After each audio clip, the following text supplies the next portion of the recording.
सड़क को बनाने के लिए मंजूरी दी गई है। तो ये 3 बड़े फैसले कैबिनेट ने लिए हैं, जिसके बारे में केंद्रीय मंत्री अश्विनी वैष्णव जानकारी दे रहे थे। और अब हम शुरुआत कर लेते हैं अपने खास प्रोग्राम इस वक्त की, जिसमें अगले 1 घंटे में हम देखेंगे कुछ ऐसी खबरें जिन पर चर्चा जरूरी है। ये चर्चा हम करेंगे अपने संवाददाताओं, खास मेहमानों के साथ। और आज हम सबसे पहले जो बात करने वाले हैं, आज हमारा सबसे पहला एजेंडा जो है वो जुड़ा हुआ है कि कश्मीर में, जम्मू कश्मीर में जो नतीजे आए हैं उससे जमहूरियत जिंदाबाद, यानी कि वहां पर मुख्य धारा की सियासत जो है उसकी बहुत ही जबरदस्त झलक देखने को मिली। तो इस पर सबसे पहले बात करेंगे और उसके बाद आज की खास चर्चा होगी।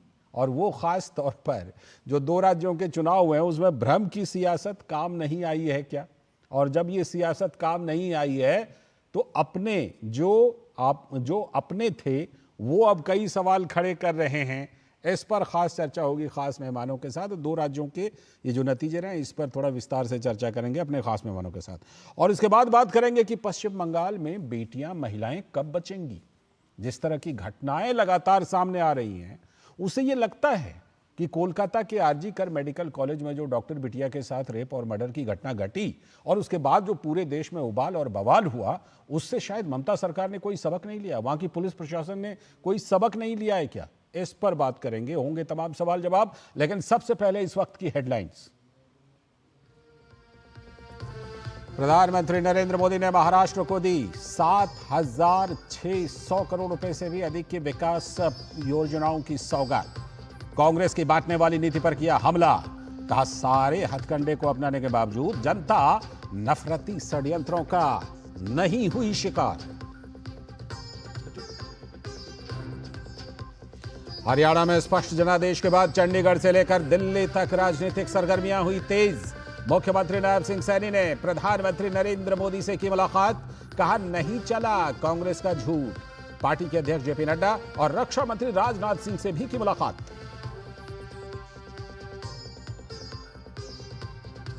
हरियाणा में हार के बाद कांग्रेस के सहयोगी संगठन उस पर लगातार हो रहे हैं हमलावर। आम आदमी पार्टी और शिवसेना उद्धव गुट के नेताओं के गठबंधन पर सवाल उठाने के बाद सपा ने उत्तर प्रदेश में विधानसभा उपचुनाव के लिए प्रत्याशियों का कर दिया एक तरफा ऐलान।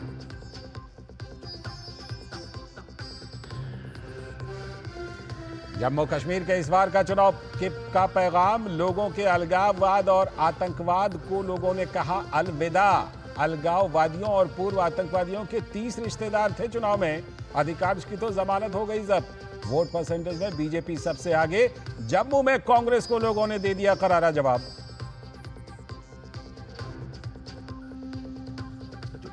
कोलकाता में अभया को इंसाफ दिलाने के लिए आज देशव्यापी भूख हड़ताल पर हैं चिकित्सक। स्वास्थ्य सेवा हुई हैं प्रभावित, बड़ी संख्या में चिकित्सक हुए हैं इस भूख हड़ताल में शामिल।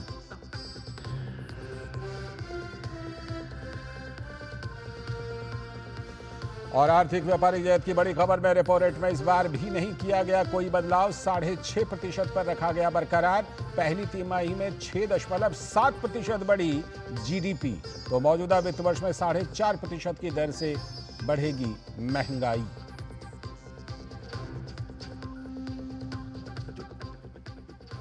ये थी इस वक्त की हेडलाइंस। अब देखते हैं खबरों को विस्तार से। और जैसा कि हमने आपको बताया कि आज सबसे पहले बात करेंगे कि जम्मू कश्मीर में जो जमहूरियत जिंदाबाद और जमहूरियत का जश्न है, और खास तौर पर ये जो जमहूरियत है इसमें भी मुख्य धारा की सियासत जो है उसका पूरा दबदबा देखने को मिला। इसी पर सबसे पहले बात करेंगे।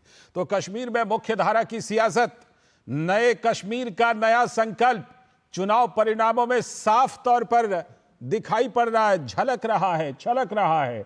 लोकतंत्र जिंदाबाद के लिए निकले वोटर्स ने वर्षों पुराने अलगाववाद की सियासत को पूरी तरह से ना कह दिया है। विधानसभा के चुनाव में 30 से भी ज्यादा अलगाववादी नेता, उनके रिश्तेदार, पूर्व आतंकवादी और प्रतिबंधित जमाते इस्लामी से संबंधित उम्मीदवार खड़े तो हुए थे, लेकिन जनता ने सभी की सोच और विचारधारा को पूरी तरह से नकार दिया। एक उदाहरण लीजिए, अफजल गुरु, उनके भाई को तो सिर्फ 129 वोट मिले और दर्जनों अलगाववादी विचार वाले उम्मीदवारों की तो जमानत जब्त कर दी कश्मीर की जनता ने।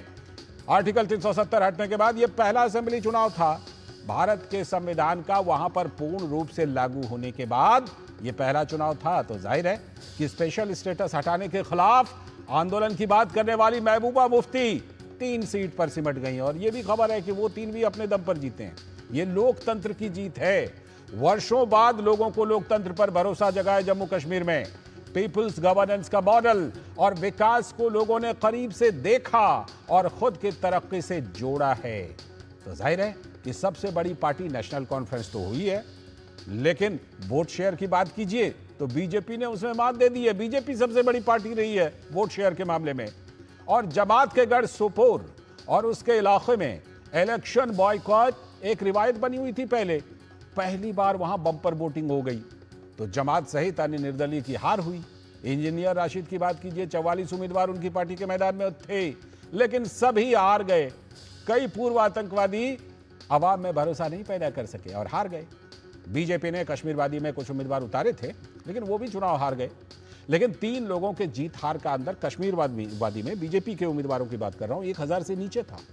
जम्मू इलाके की बात कीजिए, बीजेपी ने शानदार प्रदर्शन किया और 43 में से 29 सीटें जीत ली, जो अब तक के चुनाव में सबसे ज्यादा है।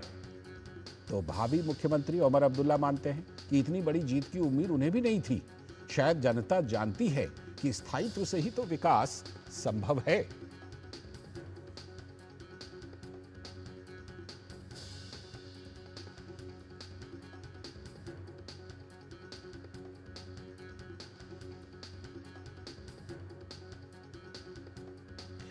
तो नेशनल कॉन्फ्रेंस के नेता उमर अब्दुल्ला ने बड़ी जीत हासिल करने के बाद कहा कि प्रधानमंत्री और गृह मंत्री ने प्रचार के दौरान स्टेटहुड की बात की थी, अब उन्हें इसके बारे में अमल करने के लिए सोचना चाहिए। Now, in that respect, I believe that the Prime Minister is an honorable man. He has promised the people of Jammu and Kashmir that statehood will be restored. He promised it in every single speech that he made while campaigning here. The Honorable Home Minister did the same. And therefore, once the government is formed, I'd like to believe that the Chief Minister will come to Delhi, talk to the Prime Minister and others, and establish a good working relationship. केंद्र सरकार भी कह चुकी है कि जब वहाँ की स्थिति फेवरेबल होगी तो ज़रूर इस पर विचार किया जाएगा और स्टेटहुड दी जाएगी। और जम्मू कश्मीर के कांग्रेस अध्यक्ष तारिक हामिद कर्रा ने कहा कि मुख्यमंत्री कौन होगा इस बात का फैसला गठबंधन करेगा। हालांकि फारूक अब्दुल्ला ऐलान कर चुके हैं कि उमर अब्दुल्ला होंगे। कल उमर साहब ने कहा है कि उनकी फॉर्मल तरीके से जो लेजिस्लेचर पार्टी की मीटिंग होगी उसके बाद वो अलायंस पार्टनर से बात करेंगे। तो लेट दैट हैपन। पहले इनकी लेजिस्लेचर पार्टी की मीटिंग होगी, उसके बाद वो हमसे जो भी मामलात हैं कि फॉर्मेशन के बारे में लेटर ऑफ सपोर्ट है और वो उसके बाद होगा। तो आखिर जम्मू कश्मीर में हो क्या रहा है, ये बात तो बिल्कुल साफ है कि उमर अब्दुल्ला शायद अगले मुख्यमंत्री बनने ही वाले हैं। लेकिन ये कांग्रेस क्या कह रही है कि गठबंधन से बात करेगी। फारूक अब्दुल्ला ने तो बिल्कुल एक तरफा ऐलान कर दिया कि उमर होंगे और कांग्रेस की सिर्फ 6 सीटें हैं। रमा त्यागी हमारी संवाददाता जुड़ चुकी हैं ग्राउंड जीरो से हमारे साथ। और रमा, आपसे बस, और साथ में हमारे साथ विनोद मिश्र जी भी हमारे सलाहकार संपादक जुड़े हुए हैं यहीं स्टूडियो में। पहले रमा से अपडेट ले लेता हूँ। रमा, ये क्या कन्फ्यूजन है? फारूक अब्दुल्ला एक तरफा ऐलान कर रहे हैं कि उमर अब्दुल्ला सीएम होंगे, मतलब सब शपथ लेने ही वाले हैं, और कांग्रेस के अध्यक्ष कह रहे हैं नहीं, गठबंधन में बात होगी, बात होने के बाद नाम तय किया जाएगा। ये कहाँ कन्फ्यूजन कहाँ है? हालांकि कांग्रेस की हैसियत उतनी है नहीं, सिर्फ 6 सीटें हैं कांग्रेस के पास। देखिए, जो कंफ्यूजन है वो ही एक बड़ी चुनौती बना हुआ है। नेशनल कॉन्फ्रेंस को एक मेजोरिटी जो है वो तो हासिल होती हुई दिखाई दे रही है, जिसे हम एनसी और कांग्रेस का गठबंधन कह रहे हैं लगातार। लेकिन उसमें जो है मतभेद कल ही साफ तौर पर निकल कर आ गए थे, जब हमने वहां पर स्टेट प्रेसिडेंट कराची से पूछा था कि फारूक अब्दुल्ला जी ने अनाउंस कर दिया उमर अब्दुल्ला को, तो आप गठबंधन सहयोगी, आपका क्या कहना है? तो उन्होंने कहा कि वो उनका इंटरनल अनाउंसमेंट हो सकता है, हमसे उसका कोई संबंध नहीं है, क्योंकि हमारी सीट शेयरिंग हुई है। अब वो पावर शेयरिंग भी हमारी होगी और पावर शेयरिंग का फैसला जो है दिल्ली में हाई कमान करेंगे, तो उसके बाद ही जो है कुछ डिसाइड होगा। और उसके बाद जो है उमर अब्दुल्ला को भी ये आकर कहना पड़ा कि ये जो है पहले हमारे विधायक दल की मीटिंग होगी। अब विधायक दल की भी मीटिंग, क्योंकि आज जो सारे विधायक हैं वो यहाँ पर नेशनल कॉन्फ्रेंस के जुड़े हैं, लेकिन वो विधायक दल की मीटिंग अब कल क्यों होगी ये अपने आप में बड़ा सवाल है, क्योंकि जब एक मेजोरिटी मिल जाती है तो जो बड़ा गठबंधन होता है उसकी सबसे पहले कोशिश यही होती है कि वो एलजी के पास जाकर अपना दावा पेश दावा करे, पेश सही बात करे है। और वो सरकार बनाए, और यही हमेशा होता आया है। लेकिन यहाँ पर पहले उमर अब्दुल्ला ने कहा कि नहीं, आज का दिन जश्न के लिए निर्धारित किया है कि आज हम जश्न मना रहे हैं। उसके बाद आनंद फानन में सुबह उन्होंने एक प्रेस कॉन्फ्रेंस की, वो एक सडन प्रेस कॉन्फ्रेंस थी जिसमें उन्होंने कहा कि जो फेस है किस तरह से तय किया जाएगा, एक प्रक्रिया होगी। और सबसे बड़ी बात यह है कि कांग्रेस को लगातार जो उमर अब्दुल्ला हैं वो सलाह भी दे रहे हैं। उनसे जब क्वेश्चन पूछा जाता है, जैसे पहले सोपोर वाली बात हुई, उन्होंने कहा वहां ध्यान फोकस नहीं करे। जब उनसे ये पूछा गया कि आपके अलायंस पार्टनर का जो है उनकी सीट कम आई है, तो उन्होंने कहा हाँ, उन्हें इंट्रोस्पेक्शन करना चाहिए, उन्हें आत्ममंथन करना चाहिए, उन्हें ध्यान देना चाहिए, क्योंकि अभी महाराष्ट्र हरियाणा उनके हाथ से चला गया है, झारखंड के चुनाव आने हैं, दिल्ली के अगले साल चुनाव आने हैं, महाराष्ट्र में है, तो कांग्रेस को इस पर फोकस करना चाहिए। तो ये जो सब बातें निकल कर आ रही हैं, तो ये अपने आप में एक बड़ा सवाल जो खड़ा करती है कि मुख्यमंत्री पद के एक रस्साकशी जो है, एक तनातनी जो है, बेशक कांग्रेस ने सीट कम हासिल की है, लेकिन सूत्रों से हमें पता लग रहा है कि मांगे जो हैं वो बड़ी रख दी हैं कहीं ना कहीं। तो अभी जो है यहाँ पर एक तनातनी रस्साकशी दिखाई दे रही है, और यही एक जो देरी है इसका कारण भी दिखता है जी। तो चुनौतियां बने रहिए हमारे नहीं साथ, है। ठीक है, बने रहिए। आपके पास मैं लौटता हूँ, विनोद जी के जरिए जरा पैगाम को समझते हैं। विनोद जी, लोकतंत्र जिंदाबाद, जमहूरियत जिंदाबाद, ये पैगाम तो बड़ा लाउड सुनाई पड़ रहा है, और ये पैगाम कश्मीर से लेकर पूरे देश में, और मैं कहूँगा कि पूरी दुनिया में ये पैगाम गया है, और ख़ास तौर पर देश और दुनिया के इकोसिस्टम को बड़ा ज़बरदस्त पैगाम गया है। लेकिन जम्मू का पैगाम और कश्मीर घाटी का पैगाम, कश्मीर घाटी में बीजेपी को तो मान लीजिए हम सब मान के चल रहे थे कि उनकी सीटें शायद ही निकले, लेकिन फिर भी 3 सीट पर आप बता रहे हैं कि 1000 से कम मार्जिन रहा।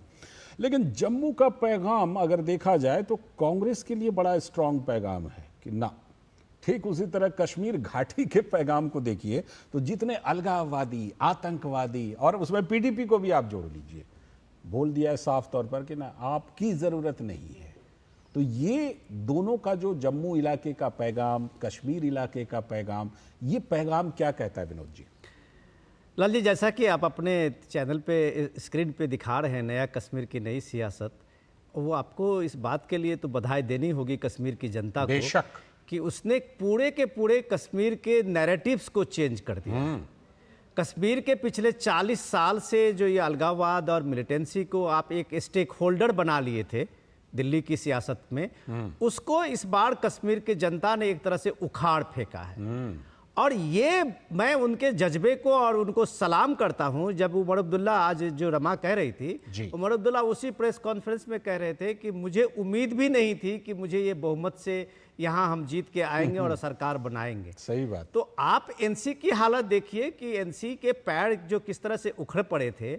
जनता ने उनको भरोसा दिया है, वो इस बात का भरोसा है कि जनता स्थायित्व चाहती है, स्टेबिलिटी चाहती है कश्मीर में, क्योंकि ये जो 5-6 साल के स्टेबिलिटी का आर्टिकल 370 हटने के बाद उसने जो डेवलपमेंट देखा है, उसने जो पीपल्स गवर्नेंस का मॉडल देखा है, उसने जो सामाजिक भागीदारी का जो शासन देखा है, तो उसे लगता है कि अब यह कश्मीर कभी डिरेल नहीं कर पाए। अब जिस कश्मीर में बरसों बाद 2 करोड़ 2.5 करोड़ टूरिस्ट पहुंच रहे हैं, उस कश्मीर में जो आप देखिए कि पिलग्रिम टूरिज्म जो है वो देश में किसी भी जगह से हाइट पे है। माता वैष्णो देवी का देखिए या फिर अमरनाथ श्राइन बोर्ड का देखिए। उस कश्मीर के इस डिस्कोर्स को जम्मू कश्मीर के लोगों ने बहुत बरसों बाद महसूस किया है, और वो इसमें कोई तब्दीली नहीं चाहता है। और इसीलिए अगर आप देखें, जो अफजल गुरु के भाई की बात कर रहे थे या जमात इस्लामी के 30 और अलगाववादी नेता के रिश्तेदार की बात कर रहे थे, तो जनता ने, अवाम ने किसी पे यकीन नहीं किया,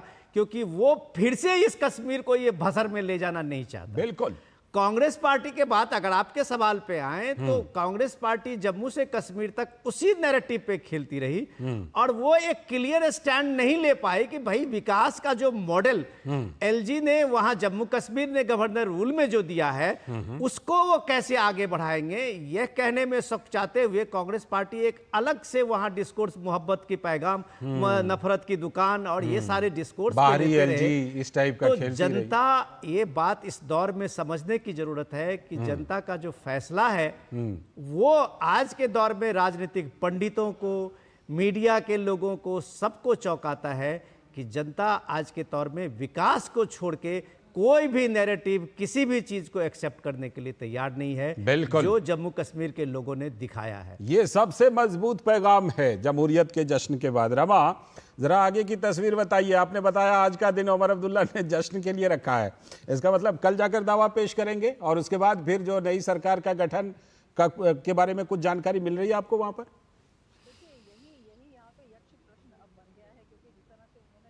उन्होंने कहा है कि कोalition का जो बैठक होगी वो बाद में होगी। सबसे पहले हमारे विधायक दल के जो नेता हैं वो जो है चेहरा चुनेंगे और ये भी उन्होंने कह दिया है कि जब तक वो चेहरा चुनते नहीं है तब तक आप मुझे चेहरा मत करिए। फारूक अब्दुल्ला ने कहा है, उन्होंने अपने स्नेह की वजह से कह दिया है, लेकिन कहीं ना कहीं तो उमर अब्दुल्ला पर इस बात का दबाव है, आप ये समझिए।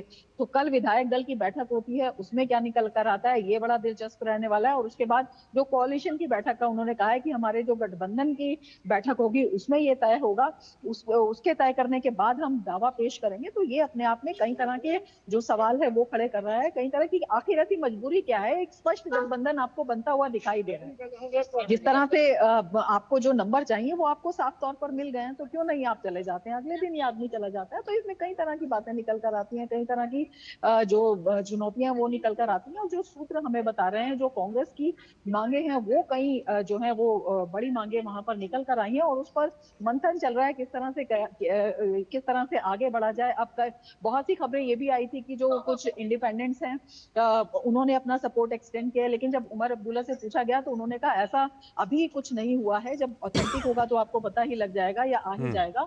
अभी सिर्फ हाँ एक दो लोगों से हमारी बातचीत थी, लेकिन अभी कुछ कॉन्क्रीट उसमें निकल कर नहीं आया है। तो तमाम तो अगर एनसी कांग्रेस का गठबंधन और मेजोरिटी आने के बाद भी अगर इस बात पर भी विचार चला जा रहा है कि कौन आपका बाहर से किसका सपोर्ट और लिया जा सकता है। पीडीपी ने भी एक दुविधा पैदा कर दी है। पीडीपी ने भी जो है बधाई तो दी, लेकिन बधाई देने के बाद ये कह दिया कि एक कंस्ट्रक्टिव ऑपोजिशन के रूप में बैठना जो है उनको ज्यादा सही लगेगा। तो ये जो है ये एक बड़ा यहाँ पे जो है कई तरह के सवाल जो है यहाँ पर अब खड़े हो गए हैं कि क्यों इतनी देरी अब हो क्यों रही है। ठीक है, आपके देखिए जो बातें आपने कही उसमें एक बात तो समझ में आती है कि जम्मू कश्मीर की जनता ने नेशनल कॉन्फ्रेंस को बहुमत के काफ़ी करीब तो पहुंचा दिया, लेकिन वहां पर रखा है जहां पर उनको कांग्रेस की ज़रूरत है। और कांग्रेस मुझे लगता है कि जो सवाल कर रही है ना मुख्यमंत्री पद के लिए, मुख्यमंत्री तो उमर अब्दुल्ला का बनना लगभग तय है। कांग्रेस इस स्थिति में है कि वो जरा कुछ बार्गेन कर पाए मंत्रियों को लेकर के, अपने मंत्रियों की संख्या को लेकर, ओहदे को लेकर, शायद वही चल रहा है। बहुत बहुत शुक्रिया। फिलहाल रमा, हम आगे आपसे अपडेट लेते रहेंगे और विनोद जी आप हमारे साथ बने रहिएगा, क्योंकि आगे हम एक बड़ी चर्चा, खास चर्चा करने वाले हैं कि ये दो राज्यों का जो पैगाम है इसमें क्या, कैसे इसको समझा जाए, क्या पैगाम जनता ने दिया। अभी वक्त है एक ब्रेक का।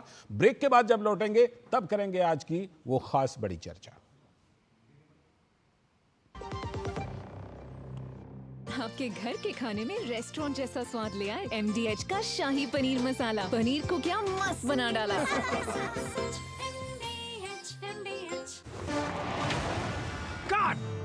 सुरक्षा की गारंटी हर चीज में जरूरी है, चाहे वो मुश्किल स्टंट हो या अच्छी फसल। इसीलिए ले आइए IIL के ट्रैक्टर ब्रांड का शिनबा, जो देता है सुंडी और ट्रिप से सुरक्षा की गारंटी।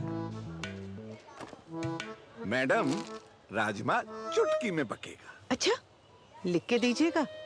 लिख के तो बेस्ट चावल खुल के खिलेगा। लिख के दे दो। क्या मैडम? आशीर्वाद आटा फुलका ऐसे फूलेगा कि आप फूले नहीं समाएंगे। ये खुद लिख के दे रहे हैं, स्कैन कीजिए। क्वालिटी सर्टिफिकेट, 100% आटा, 0% मैदा, 40 से भी ज्यादा टेस्ट, गेहूं पे, रोटी औरों से ज्यादा नरम। आशीर्वाद आटा, क्वालिटी का वादा, लिख के ले लो। बेटियां घर की रौनक हैं। बेटियां घर संवारती हैं। बेटियां पीढ़ियां सजाती हैं। बेटियां घर की बुनियाद कहलाती हैं। बेटियों को सलाम करता है मोंगिया स्टील। स्टील का बादशाह। दादी के हाथों का जादू और खुशबू से महकता घर। MDH गरम मसाला, असली मसालों से भरा हूँ मैं, क्योंकि हर रिश्ता है स्वाद से जुड़ा।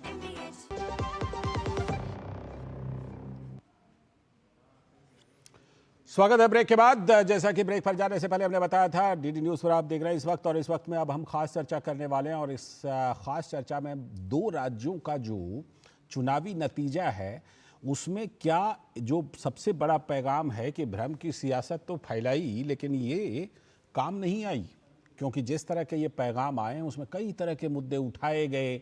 उसके बाद भी अगर दोनों राज्यों का ये चुनावी नतीजा आता है तो इसका क्या पैगाम है, इसी को हम खास मेहमानों के जरिए समझने की कोशिश करेंगे। लेकिन उससे पहले हम आपको बताते हैं कि ये जो दोनों राज्यों में आपने चुनावी कवरेज देखी, इसमें आपके चैनल डीडी न्यूज़ ने किस तरह से कवरेज की है उसकी जरा एक झलक हम आपको दिखाएंगे कि जम्मू कश्मीर और हरियाणा विधानसभा चुनाव के नतीजे तो घोषित हो चुके हैं। मतदान के बाद जहां दूसरे सभी चैनलों ने अविश्वसनीय आंकड़े दिखाए और वो लगातार ये आंकड़े दिखा रहे थे, तो वहीं डीडी न्यूज़ ने धैर्य के साथ सबसे सटीक रुझान दिखाया जो नतीजों के साथ साबित भी होता गया।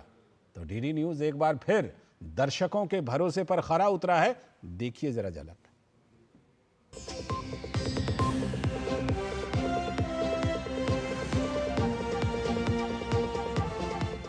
देश के भरोसे पर फिर खरा उतरा डीडी न्यूज़।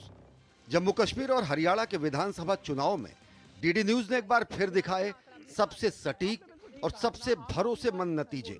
अपनी प्रस्तुति और अपने शानदार ग्राफिक्स के जरिए दूरदर्शन ने जहां बाकी चैनलों को पीछे छोड़ दिया, वहीं अपनी विश्वसनीयता के मामले में भी अपनी बादशाहत बरकरार रखी है। दोनों राज्यों की मतगणना शुरू होते ही आपके अपने न्यूज चैनल डीडी न्यूज़ ने सबसे सटीक नतीजे दिखाने शुरू किए। मतगणना के शुरुआती घंटों में जहां बाकी चैनल बिल्कुल ही अविश्वसनीय रुझान दिखा रहे थे, तो वहीं दूसरी ओर डीडी न्यूज़ बिल्कुल सटीक रुझानों से लोगों का मन मोह रहा था। स्टूडियो में बैठे हमारे गेस्ट भी इस बात की दिल खोलकर सराहना कर रहे थे।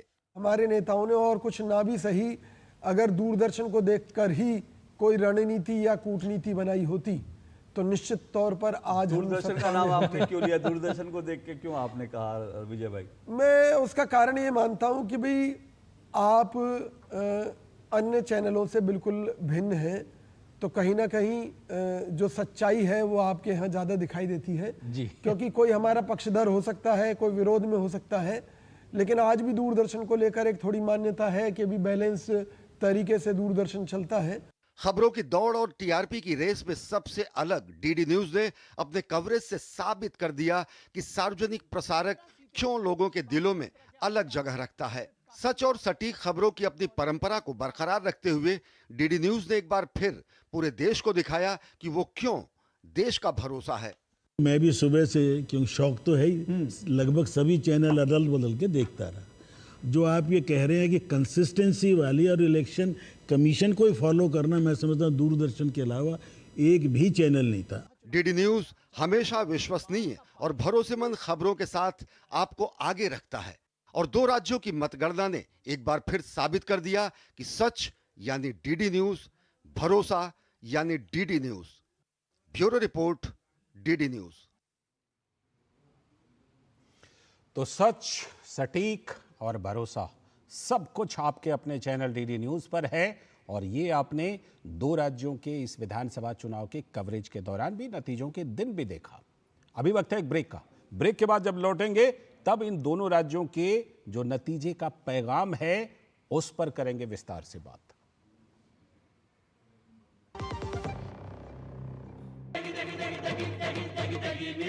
MDH की देगी मिर्च का तड़का, अंग अंग फड़का। MDH की देगी मिर्च। बेटियां घर की रौनक हैं, बेटियां घर संवारती हैं, बेटियां पीढ़ियां सजाती हैं, बेटियां घर की बुनियाद कहलाती हैं। बेटियों को सलाम करता है मोंगिया स्टील, स्टील का बादशाह। सुरक्षा की गारंटी हर चीज में जरूरी है, चाहे वो मुश्किल स्टंट हो या अच्छी फसल। इसलिए ले आइए IIL के ट्रैक्टर ब्रांड का शिनबा, जो देता है सुंडी और ट्रिप से सुरक्षा की गारंटी। हाथ धोकर आते हैं। साबुन की जगह हैंड वॉश। मोहन का प्रमोशन हो गया क्या? सैवलॉन हैंड वॉश तो हमारा रोज का है। सिर्फ 10 रुपए में 200 ml हैंड वॉश बनाओ। Savlon powder to gel hand wash, germ से बचाए, शान बढ़ाए। बात जब पीढ़ियों के लिए बनने वाले घर की हो, तो जिम्मेदारी बड़ी हो जाती है। गैलेंट समझता है ये जिम्मेदारी। अब डबल एम रिब्स के साथ गैलेंट एडवांस TMT रीबार, निर्माण का रियल हीरो। तो स्वागत है ब्रेक के बाद एक बार फिर से आपका। और जैसा कि हमने ब्रेक पर जाने से पहले बताया था कि दोनों राज्यों के जो पैगाम हैं उसको समझने की कोशिश करेंगे कि क्या भ्रम की सियासत तो फैलाई लेकिन काम नहीं आई।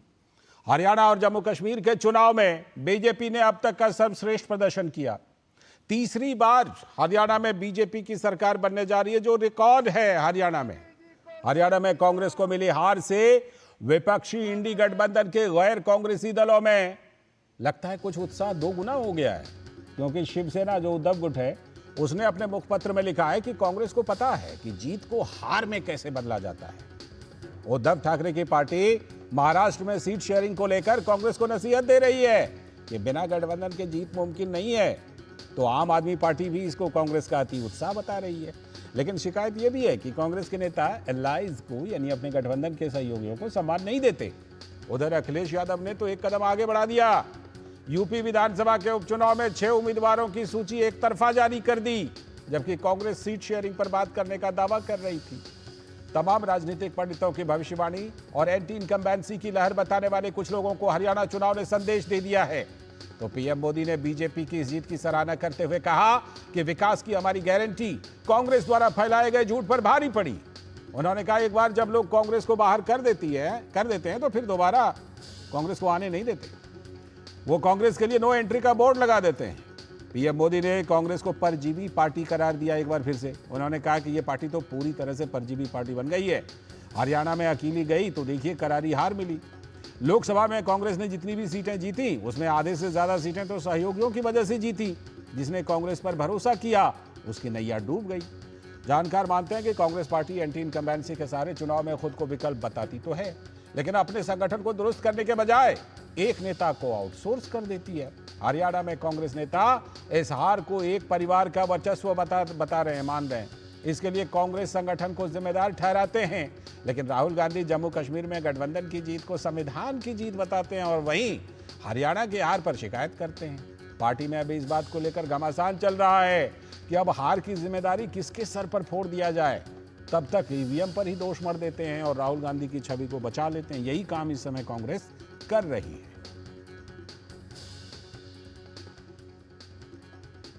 तो प्रधानमंत्री मोदी ने हरियाणा में कांग्रेस की करारी हार के बाद कांग्रेस को परजीवी पार्टी एक बार फिर से बताया। लोकसभा में कांग्रेस जितनी सीटें जीती उनमें आधी से ज्यादा सीटें वो अपने सहयोगियों की वजह से जीती है। इसके अलावा जहां सहयोगियों ने कांग्रेस पर भरोसा किया वहां उन सहयोगियों की ही नैया डूब गई। कई राज्यों में कांग्रेस के खराब प्रदर्शन का खामियाजा उसकी सहयोगी पार्टियों को उठाना पड़ा।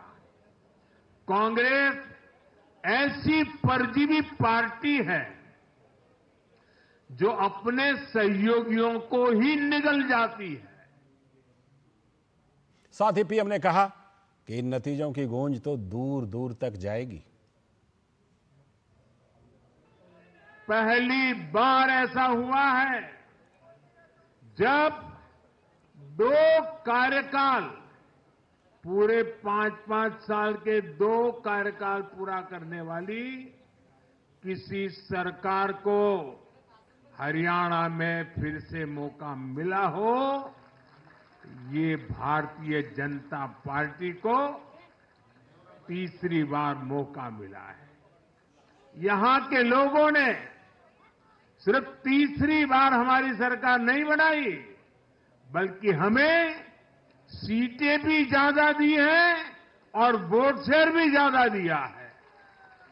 ऐसा लगता है हरियाणा के लोगों ने छप्पर फाड़ कर वोट दिया है। इस जनादेश की गूंज दूर दूर तक जाएगी। तो प्रधानमंत्री तो हमले कर ही रहे हैं, अपने भी नहीं छोड़ रहे हैं। आम आदमी पार्टी के नेता संजय सिंह का आरोप है कि कांग्रेस ने गठबंधन में आम आदमी पार्टी की कद्र की ही नहीं। मुख्यमंत्री तो कांग्रेस का बनना था, सरकार कांग्रेस की बननी थी। हम लोग कह रहे थे गठबंधन कर लो, गठबंधन कर लो, गठबंधन कर लो, गठबंधन नहीं किया। अब इसके बारे में कांग्रेस पार्टी से पूछिए उन्होंने क्यों नहीं किया। अब उनके बहुत सारे बयान उनके नेताओं के सोशल मीडिया पे वायरल हो रहे हैं, हमको कुछ समझते ही नहीं थे। तो अब आप उनसे पूछिए इस बारे में। हमने तो अपना प्रयास किया, हमने अपने गठबंधन का धर्म निभाते हुए प्रयास किया कि उनके साथ समझौता हो जाए, लेकिन आपने देखा कि उन्होंने गठबंधन नहीं किया, अकेले गए चुनाव। और सिर्फ आम आदमी पार्टी ही नहीं, शिवसेना उद्धव गुट के नेता संजय राउत का कहना है कि कांग्रेस हरियाणा में जीती हुई बाजी भी हार गई। मैं ये मानता हूं कि भारतीय जनता पार्टी ने जो चुनाव लड़ा है वो बहुत ही बेहतरीन तरीके से लड़ा है। हारी हुई बाजी बीजेपी ने जीत ली, ये मान्य करना पड़ेगा। और कांग्रेस तो जीत रही थी, ऐसी कोई व्यक्ति नहीं मुझे मिली देश में कि जो बोल रही थी, या पत्रकार हो या सर्वे की तो बात नहीं करूंगा कि बीजेपी आ रही है, लेकिन बीजेपी आ गई। उनकी एक यंत्रणा है, उनका एक सिस्टम है, उनका एक मैनेजमेंट है, उनको मानना पड़ेगा। वहीं कांग्रेस की नेता कुमारी शैलजा ने हरियाणा चुनाव परिणामों पर लेकर निराशा जताई और कहा कि इस हार से कार्यकर्ताओं की मेहनत पर पानी फिर गया है। बहुत ज्यादा निराशा हुई है। आप सब वर्कर्स को देखिए, इतने समय से ये लगे हुए थे। ऐसे समय में जब कोई खड़ा होता नहीं नजर आता था, राहुल जी का संदेश लेकर हम गांव-गांव ठंड में, कड़ाके की ठंड में, कड़कती धूप में, सब जगह हमारे वर्कर फैले, संदेश लेकर गए, मेहनत की जमीन पर। लेकिन आज जब ऐसा नतीजा आता है, इनकी मेहनत पर, इनके पसीने पर, इनके खून पर पानी फिरा है।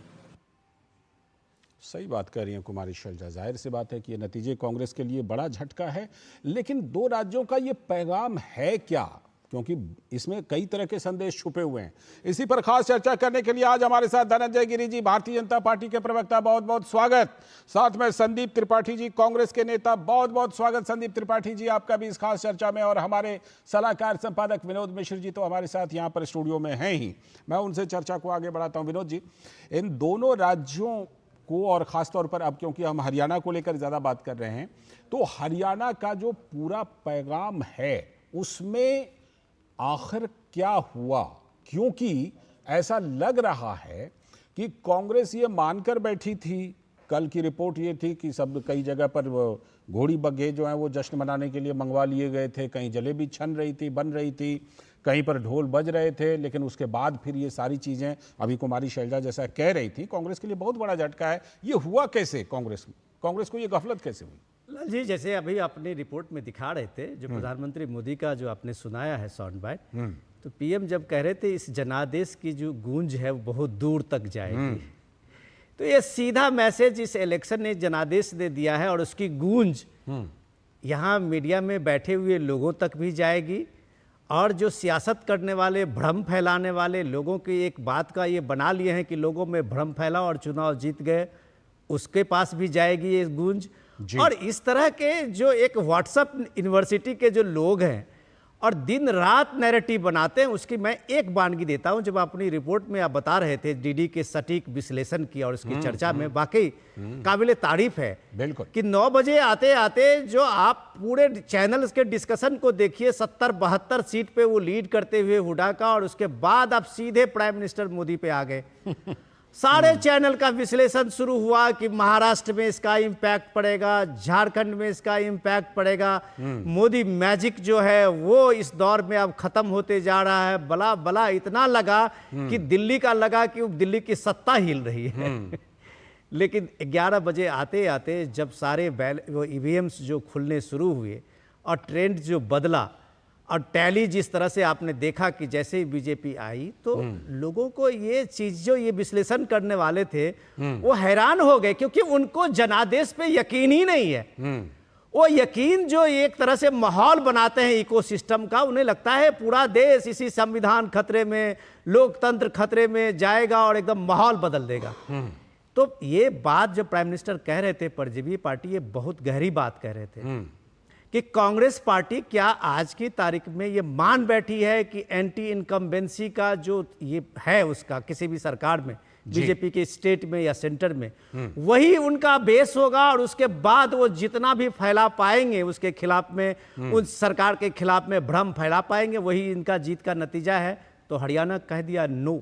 ठीक है, अगर हरियाणा ने यह साबित किया है कि पहली बार हरियाणा में इतने लंबे दार में कर रहा हूं 50-60 साल के बाद अगर ये बीजेपी तीसरी बार आ रही है तो ये माना जाएगा कि स्थायित्व और उसके साथ जो डेवलपमेंट है वो और सभी समाज के लिए काम करने का जो बीजेपी का जज्बा है वो वाकई काम किया है। और जनता को तो आपको सैल्यूट करना ही होगा कि जो भ्रम की सियासत को एक बार फिर से एक तरह से नकार दिया है। जी, 66 के बाद, मतलब हरियाणा का गठन 66 में हुआ है, उसके बाद ये रिकॉर्ड है कि पहली बार कोई सरकार तीसरी बार रिपीट किया। और एक बात जो आप बहुत मार्केबल कह रहे थे कि कल तमाम मीडिया चैनल, जिसमें दूरदर्शन आपका नहीं था शामिल, डीडी न्यूज जो है वो हमेशा सटीक दिखा रहा था, लेकिन वो तमाम चैनल वो चीजें दिखा रहे थे जिनको कांग्रेस भी और यूट्यूबर इकोसिस्टम, गोदी मीडिया, आपने सुना होगा सोशल मीडिया पर बोलते हुए, गोदी मीडिया करार देती है। लेकिन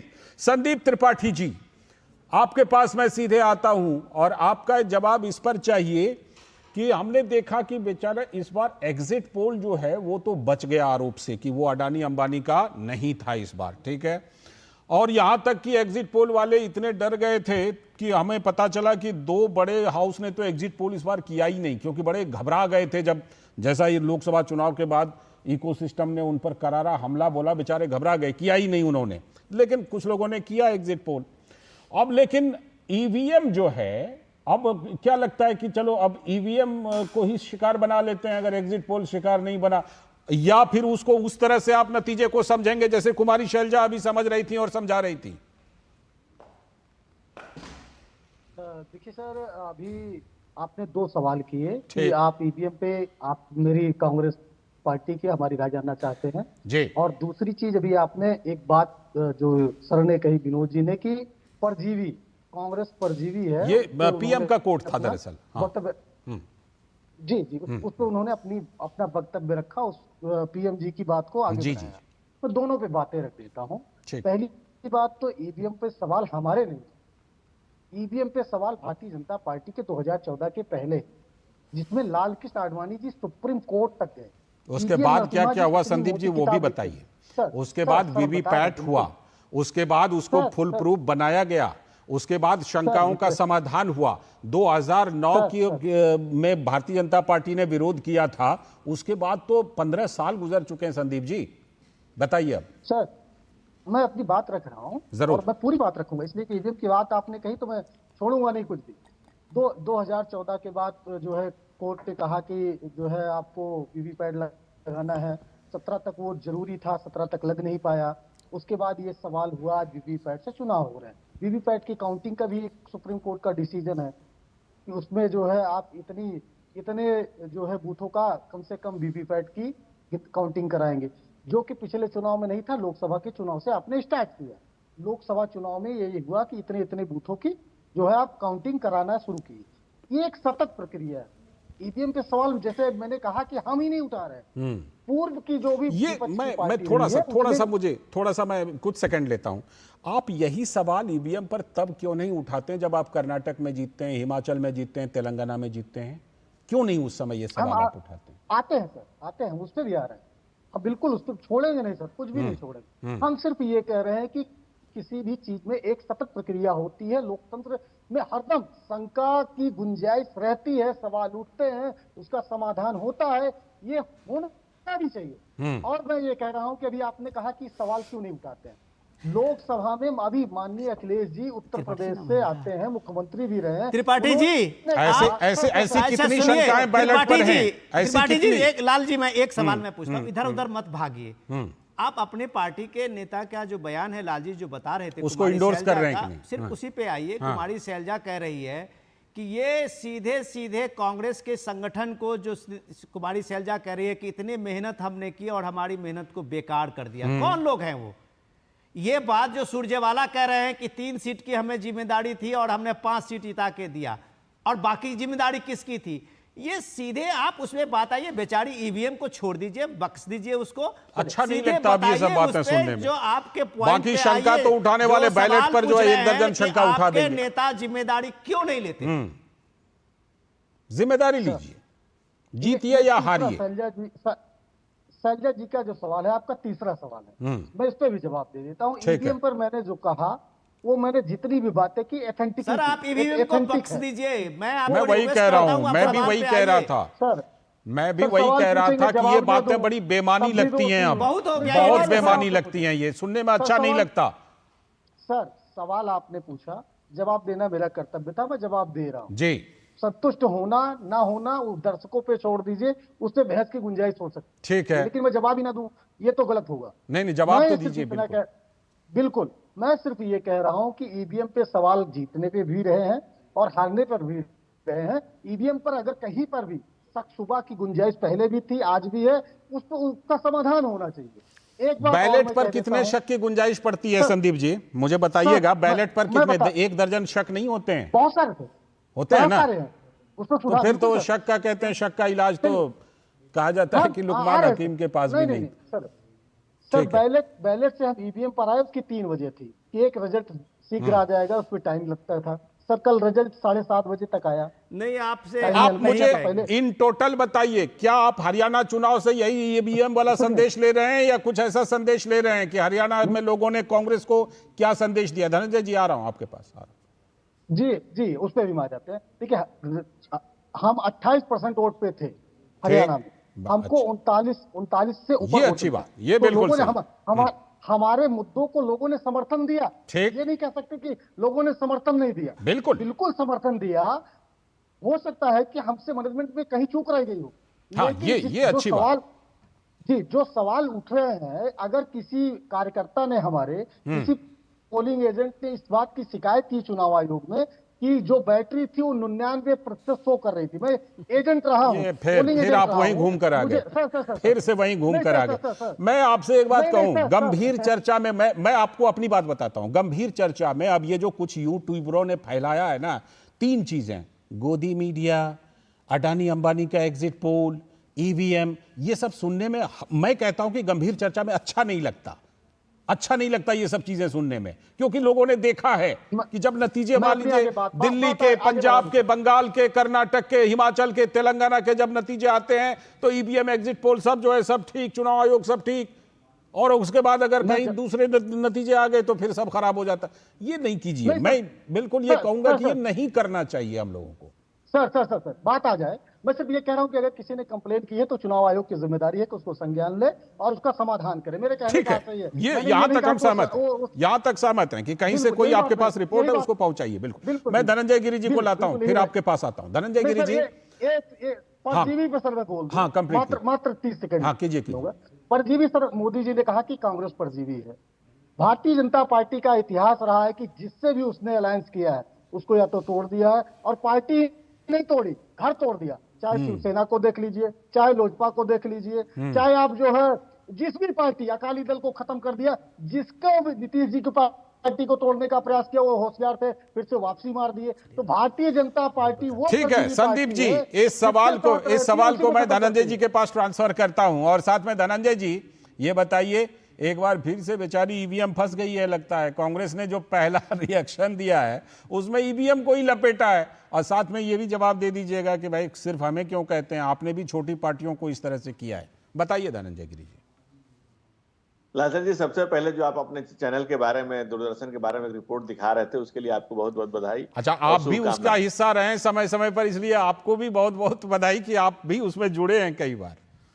जी, तो सबसे बड़ी बात आप देखिए, जो जमीनी हकीकत थी कांग्रेस उससे बहुत दूर रही, और अगर राहुल गांधी और प्रियंका गांधी को जरा सा भी विश्वास होता कि हम चुनाव जीत रहे हैं, तो कल जब रिजल्ट आने वाले थे तो बाहर भ्रमण में नहीं जाते, वो कम से कम भारत वर्ष में होते, लेकिन दोनों भारत वर्ष छोड़ के बाहर थे। नहीं, लेकिन भरोसे में कमी नहीं थी, जलेबी छन चुकी थी, इसलिए आप ये मत कहिए कि भरोसे में कमी थी।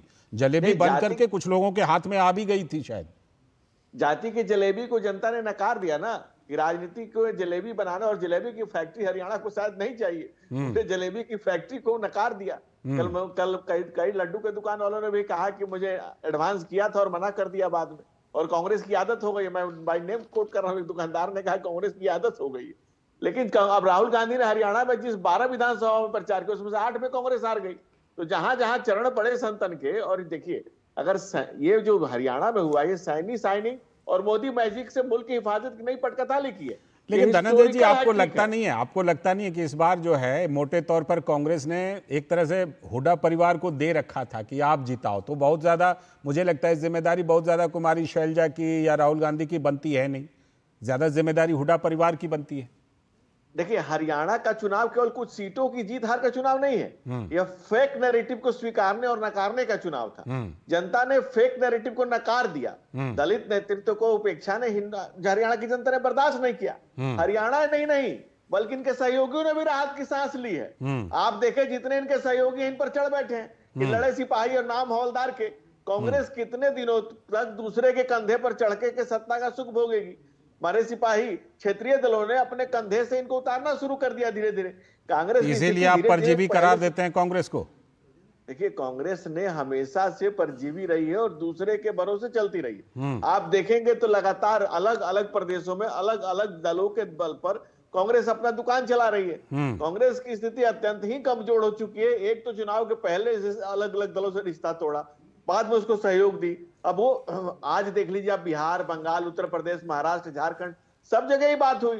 सभी लोकल रीजनल पार्टियां इनको धमकाए जा रही हैं। आप उद्धव हो, तेजस्वी हो, हेमंत हो, अखिलेश हो, न जाने कितने। लंका में जब आग लगी सभी भाग निकले अलग अलग देश एरिया में। अब चाहे सोने की लंका या सोनिया की कांग्रेस, दोनों की दुर्दशा एक ही होने जा रही है। आप देखते जाइएगा धीरे धीरे। और कांग्रेस परजीवी दल है, ये तो प्रधानमंत्री ने जो घोषणा की है, देखिए ठीक है, जातीय वर्चस्व आरक्षण के लिए भी बहुत बड़ा खतरा साबित हो रहा है। हरियाणा की जनता ने इस पर लगाम लगा दिया। ये हरियाणा की जनता ने इस पर लगाम लगाया। पिछड़ा वर्ग का मतलब एक जाति विशेष ठीक है। संदीप जी हंस रहे हैं इसलिए जवाब जरूर देंगे आपको, लेकिन मैं उससे पहले जरा राजेश राज हमारे संवाददाता जुड़ गए कुछ अपडेट के साथ, मैं उनके पास चलता हूं। राजेश, हरियाणा को लेकर क्या अपडेट है? आज नायब सिंह सैनी ने बिल्कुल एकदम दनादन मुलाकातें की हैं, प्रधानमंत्री से, जेपी नड्डा जी से, राजनाथ सिंह जी से तमाम मुलाकातें हुई हैं। कुछ फार्मूला, कुछ तस्वीर हरियाणा को लेकर, कब नई सरकार बन रही है, क्या हो रहा है, कुछ नया होगा वहां पर क्या? हाँ देखिए, आपने बिल्कुल सही कहा कि लालचंद जी की नायब सैनी जो निवर्तमान मुख्यमंत्री हैं हरियाणा के, उन्होंने आज सिर्फ प्रधानमंत्री से ही मुलाकात नहीं की बल्कि राष्ट्रपति द्रौपदी मुर्मू से भी उन्होंने मुलाकात की, जेपी नड्डा से मुलाकात की, रक्षा मंत्री, गृह मंत्री और जो हरियाणा के प्रभारी हैं धर्मेंद्र प्रधान, इन तमाम लोगों से मिलने के बाद जो है एक तस्वीर ये उभरने की संभावना दिखाई पड़ रही है कि बहुत जल्द जो है वो शपथ ग्रहण का कार्यक्रम तय किया जाएगा। विधायक दल की बैठक पहले होगी और विधायक दल की बैठक में नेता चुने जाने के बाद शपथ ग्रहण का कार्यक्रम होगा। लेकिन इससे पहले 3 जो निर्दलीय विधायक हैं हरियाणा के, उनका 2 का समर्थन जो है वो भारतीय जनता पार्टी को मिल चुका था। अभी हम नवीन जिंदल जो देश के चर्चित उद्योगपति हैं और कुरुक्षेत्र से बीजेपी के सांसद हैं, उनके घर पर हैं। यहाँ पर अभी से कुछ देर पहले हरियाणा के प्रभारी धर्मेंद्र प्रधान, विप्लव देव, सुरेंद्र नागर वो सावित्री जिंदल से मुलाकात के लिए आए थे। सावित्री जिंदल ने भी भारतीय जनता पार्टी को अपना समर्थन दे दिया है बिना शर्त, और समर्थन देने के बाद उन्होंने मीडिया से बातचीत की और कहा कि हम समर्थन दे रहे हैं। नवीन जिंदल ने इस बात की पुष्टि की कि हमारी माताजी ने हिसार के विकास के लिए जो जिंदल साहब का सपना था, उस सपने को साकार करने के लिए सावित्री जिंदल ने समर्थन देने का काम किया है। जब उनसे यह पूछा गया कि क्या कैबिनेट में माताजी शामिल होंगी, उन्होंने कहा कि यह अधिकार हमारा नहीं है, यह नेतृत्व का फैसला होगा। हिसार के विकास के लिए हमने बीजेपी को समर्थन किया है। तो कुल मिलाकर दिन भर की जो गहमा-गहमी है वो हरियाणा के नाम रही है दिल्ली में। और बड़ी खबर यह है कि सावित्री जिंदल भी अब जो बीजेपी से बगावत करके चुनाव लड़ी थी और चुनाव जीत भी गई हैं, तो वो अब बीजेपी को समर्थन दे रही हैं बिना शर्त। विनोद जी के पास लौटते हैं। विनोद जी, जो अभी हम बात कर रहे थे पैगाम की, आपको लगता नहीं कि ये इसको जो है, मुझे ये समझ में नहीं आ रहा कि ये जो नतीजे आए हैं, इन नतीजों से बीजेपी में ज्यादा खुशी है या फिर शिवसेना, समाजवादी पार्टी और इस तरह की तमाम पार्टियां, आम आदमी पार्टी, मुझे ये समझ में नहीं आ रहा खुश कौन ज्यादा है? तो पहले तो मैं ये राजेश राज की बात को आगे बढ़ाता हूं कि बीजेपी का नंबर आप देखिए कि वो 51 के आसपास चला गया। 48 जोड़ 3 51 हो गया। तो ये 51 सीटें अब लगभग, ये इसमें से 2 तो ऐसे ही थे जो बीजेपी से टिकट नहीं मिलने के कारण इंडिपेंडेंट में कैंडिडेट बने थे, और वो जीत के आए और फिर बीजेपी में आए, वो कोई बहुत बड़ी बात नहीं हुई। लेकिन एक जो है जिनको कांग्रेस से टिकट नहीं मिली थी, तो वो फिर दोबारा जो है जीतने, निर्दलीय जीतने के बाद वो फिर आए हैं। कांग्रेस वहाँ पे तीसरे या चौथे नंबर पे आ गई। रही बात जो इंपॉर्टेंट आपने पूछा इंडिया गठबंधन में क्या हो रहा है, इंडिया गठबंधन का आज सीन देखिए कि अखिलेश यादव ने आज यूपी के जो उपचुनाव होने हैं, असेंबली के चुनाव हैं, उस चुनाव में 6 सीटें उन्होंने, अखिलेश यादव ने जारी कर दिए नाम। कांग्रेस पार्टी इतने दिन से कह रही थी कि ये हमारा अलायंस के बीच में इंडिया गठबंधन में इसके लिए मीटिंग हो रही है, हम अपने कैंडिडेट को उतारेंगे। और आज हरियाणा के इलेक्शन के नतीजे कल आने के बाद और आज सपा के पार्टी की तरफ से 6 लोगों का नाम जारी कर दिया, जिसमें 2 सीटें ऐसी है जिसमें कांग्रेस की दावेदारी रही है और कांग्रेस के इसको अपना एक पारंपरिक सीट मानती है। उसके अलग आप देखिए कि महाराष्ट्र में क्या हुआ है, तो शिवसेना उद्धव ठाकरे के ने पूरी तरह से कांग्रेस को एक अल्टीमेटम और डेडलाइन दे दिया है कि आप 24 घंटे में अपना सीएम का चेहरा बताएं, नहीं तो कल तक हम जो है वो अपना उद्धव ठाकरे अपने सीएम का चेहरा का नाम बता देंगे। आप आम आदमी पार्टी का देख लीजिए, वो सीधे सीधे कांग्रेस को इस हार के लिए जिम्मेदार बता रहे हैं, आपका अहंकार है। तो दिल्ली के लिए वो कह रहे हैं कि कांग्रेस से अलायंस करने का कोई फायदा नहीं। ठीक है। तो ये सीधे इस बात को समझने की जरूरत है, जब भी कांग्रेस पार्टी किसी भी तरह से कहीं जीत हासिल करती है तो पूरा प्रेशर वो अपने पहले अलायंस पे ही बनाती है, और जैसे ही वो हारती है तो उसका बदला लेते हुए अलायंस भी उनको एक रास्ता दिखाता है। संदीप जी, अब प्रेशर आपके ऊपर, सबसे पहले प्रेशर कहां, महाराष्ट्र में, झारखंड में और दिल्ली में, अब प्रेशर आपके ऊपर पड़ेगा और पड़ने लगा है। देखिए सर, पहले इन सवालों के जवाब के पहले हमारे धनंजय भाई ने 2-3 बातें कही, मैं जल्दी कीजिएगा क्योंकि हमें फिर चर्चा खत्म भी करनी है। बिल्कुल सर, उन्होंने कहा सर कि जात की जलेबी फेल हो गई। सर जिनको सर जो है चर्बी वाला लड्डू पसंद होगा, अयोध्या में भी लाकर बंटवा देंगे, उनको जलेबी पसंद नहीं आएगी। एक बात उन्होंने कही कि राहुल जी जहां संतन के पैर पड़ते हैं वहां पर चुनाव हार जाते हैं। मतलब आप मानते हैं कि राहुल जी संत हैं? आप चलिए, मैं आपको बधाई देता हूँ। ये तो ये खुशी की बात है, ये खुशी की बात है। सही। जी राहुल जी को आप संत मानते हैं, बिल्कुल वो संत हैं भी। हाँ देखिए, धनंजय जी भी बिल्कुल कह रहे हैं कि हाँ मानते हैं। नहीं उन्होंने कहा था सर, और उन्होंने कहा कि दलित नेतृत्व की हमने उपेक्षा की। आपके पास तो हरियाणा में दलित नेतृत्व ही नहीं है, कोई नेता ही नहीं है नेतृत्व की, तो बात जाने दीजिए। अशोक तंवर जी थे, वो एक दिन पहले चले आए। अब एक बात और कर लेते हैं, अभी सर ने कहा, प्रेशर पर जवाब दे दीजिए, फिर मुझे धनंजय जी का छोटा सा रिएक्शन लेना है। बिल्कुल सर, संवाददाता जी ने कहा कि बिना शर्त समर्थन। शर्त तो सर पहले ही लग गई थी। नवीन जिंदल पर जो कोयले आवंटन पर केस थे सर, उनका क्या हुआ? आप ये मान रहे हैं कि उस समय नवीन जिंदल जी उस समय जो उनके ऊपर आरोप सही थे? मैं नहीं मान रहा हूं, जब कांग्रेस में थे तो फिर दूसरा हम चित्त भी और पट भी नहीं कीजिए फिर। ठीक है, नहीं सर, मैं ये कह रहा हूँ कि भारतीय जनता पार्टी मान ले कि आरोप जो है गलत है, हमने गलत आरोप। धनंजय जी क्योंकि अब हमें चर्चा को खत्म करना है, इसलिए धनंजय जी का छोटा सा रिएक्शन। धनंजय जी, अब जो है जिस तरह का ये पैगाम आया है, आगे चल करके महाराष्ट्र है आपके सामने, झारखंड है, दिल्ली है, ये मोमेंटम कैसे जारी रहेगा?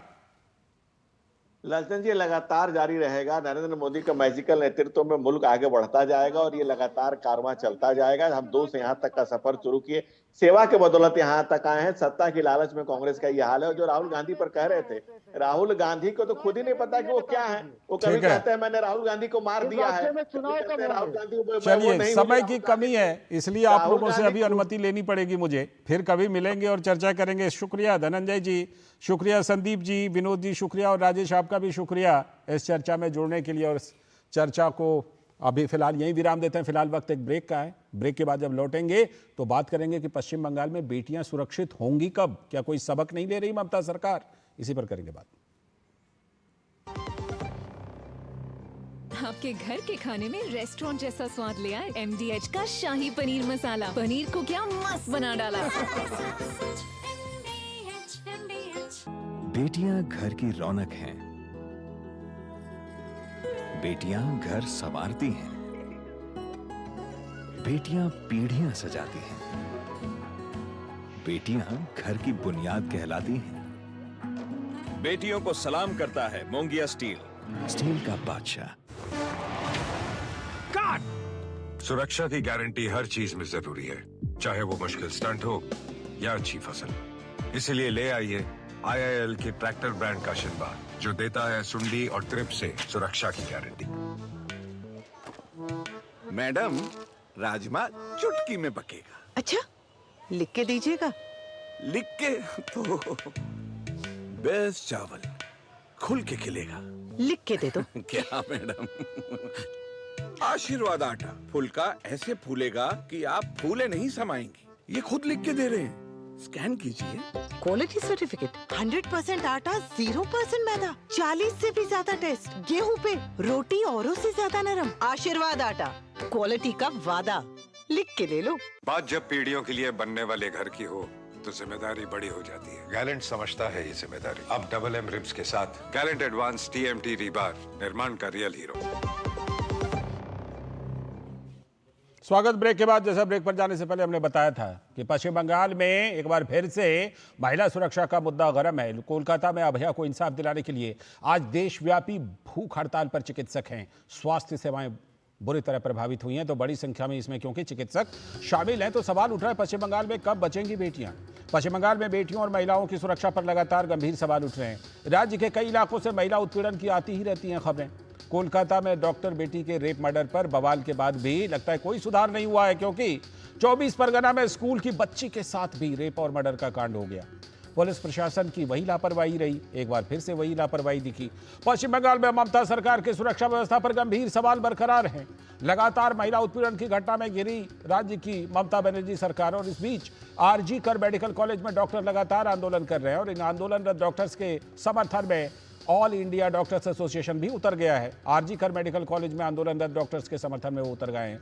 और बंगाल में ममता सरकार की सुरक्षा व्यवस्था पर लगातार सवाल है। लगातार महिला उत्पीड़न की घटना वहां पर हो रही है, तो राज्य सरकार पर सवाल है, ममता सरकार पर सवाल है।